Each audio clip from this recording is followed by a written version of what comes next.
এখানে লাস্টের দিকে অনেকটা মুহূর্তে চাপ সৃষ্টি করার এবং তারপরে সেই অবিশ্বাস্য অসাধারণ গোলকিপার একটু জায়গাটাকে ছোট করে, জায়গাটি ছোট করার জন্য কাজটি করতে পারে না। আর এই মুহূর্তেই ঠিক একে অপরের দিকে আরও একটা এই যে হেডটা, এই হেডটাই কিন্তু সবচেয়ে একবার সেই আমাদের সাহিল হরিজন, যার জন্য আরও একটা ইয়েলো কার্ড পেয়ে গোলকিপারকে রেড কার্ড খেতে হয়।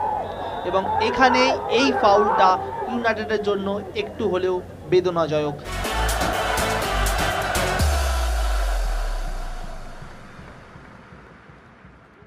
প্রথম থেকেই আজকের এই ম্যাচ দুটি দলই কিন্তু আক্রমণ প্রতি আক্রমণে খেলা জমে উঠেছিল। বক্সের মধ্যে ইউনাইটেডের শট, আর এই শট থেকে 23 নম্বর জার্সিধারী জালে জড়িয়ে দিয়েছিল বল, এবং সেই গোল থেকেই তারা কিন্তু প্রথম থেকেই আক্রমণ এবং সেই আক্রমণের ঝড়ে দাপিয়ে রেখেছিল সেই এরিয়ানকে। আবার একবার দেখে নেব সেইভাবে কিভাবে কাট করে ডান সাইড কাট করে ইনসাইড করে একদম ডাইরেক্ট বল, এবং তারপরে প্রসেনজিৎ রাহুলের পাঠানো বল হেডার, এবং এই বলটাও কিন্তু অনেকটা পজিটিভ ছিল। ইউনাইটেড চেষ্টা করেছিল প্রতিটা মুহূর্তে চাপ সৃষ্টি করার, এবং তারপরে সেই অবিশ্বাস্য অসাধারণ গোল, 2-3 প্লেয়ারকে কাট করে বা পায়ে যেভাবে বলটিকে জালে জড়িয়েছিল, সেই বলটা কিন্তু সত্যি দেখার মতন ছিল। সাহিল হরিজন নামটা মনে রাখবেন, বাংলার গর্ব এবং আগামী দিনে আমাদের ভরসা। দুরন্ত গোল এবং অবিশ্বাস্য গোল, সুন্দর গোল।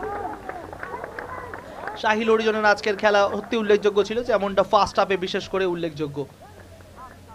লালকমল ভৌমিকও অনেকটাই খুশি ছিল, তারপরেও এরকম হেডার এসছে, চাপ বাড়ানোর চেষ্টা করেছিল ফার্স্ট হাফেই এরিয়ান ক্লাব, কিন্তু সৌরভ কোনো রকম কোনো জায়গা দেয়নি তাদের।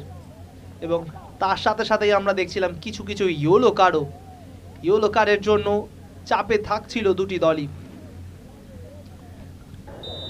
চলে আসছিলাম আমরা সেকেন্ড হাফে, এবং সেকেন্ড হাফে পুশ ব্যাক করে স্টার্ট করেছিল সেই ডান দিক থেকে ইউনাইটেড স্পোর্টসের সাহিল হরিজন, পজিটিভ চান্স তার কাছে, এবং স্লো করে বলটিকে রেখেছিল একদমই ডান দিকে, কিন্তু গোলকিপারের সুনাম করতে হবে, সেই সময় গোলকিপার একটু জায়গাটাকে ছোট করে, জায়গাটি ছোট করার জন্য কাজটি করতে পারে না। আর এই মুহূর্তেই সেই কার্ডটা একদমই পজিটিভ ছিল, যেখানে আমরা দেখেছিলাম সঠিক সময় সঠিক নিয়মে কিন্তু রেফারি আজকে কার্ড দেখিয়েছে, এবং এখানেও অনেক ফাউল হয়েছে, বাধা দেওয়ার চেষ্টা করা হয়েছে দুটি টিম একে অপরের দিকে।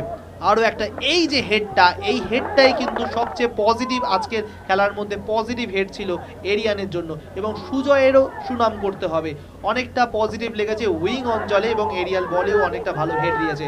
আরও একবার সেই আমাদের সাহিল হরিজন, যার জন্য আরও একটা ইয়েলো কার্ড পেয়ে গোলকিপারকে রেড কার্ড খেতে হয় সেই এরিয়ানের গোলকিপারকে, তার জন্য তাকে বাইরে যেতে হয়, কিচ্ছু করার ছিল না, কোনো রকম কোনো ডিফেন্ডার ছিল না, তার দলকে বাঁচানোর জন্য তাকে আসতেই হতো। এবং এখানে এই ফাউলটা ইউনাইটেডের জন্য একটু হলেও বেদনাদায়ক, কারণ কাদা বৃষ্টির মধ্যে স্লাইডিংটাকে হালকা করতে যাওয়ার চেষ্টা ছিল, কিন্তু শেষ পর্যন্ত হলো না। খুব পজিটিভ একটা চ্যালেঞ্জ হয়ে যায়, একটা ব্যাড চ্যালেঞ্জ হয়ে যায়, এবং রেফারি ফাউল দেয় এবং পেনাল্টি সরাসরি। এবং এখানে লাস্টের দিকে অনেকটা খেলাটিতে একটু জান আসে বা গরম পরিস্থিতির সৃষ্টি হয়, যেটা আমরা ফুটবল মঞ্চে প্রতিবারই দেখি, কিন্তু শেষ মুহূর্তে অনেকবারই চেষ্টা করেছিল কামব্যাক করার এরিয়ান, কিন্তু পায়নি। রেফারি ফুল টাইম স্কোর জানিয়ে দিচ্ছে ইউনাইটেড স্পোর্টস 2 এবং এরিয়ান 1।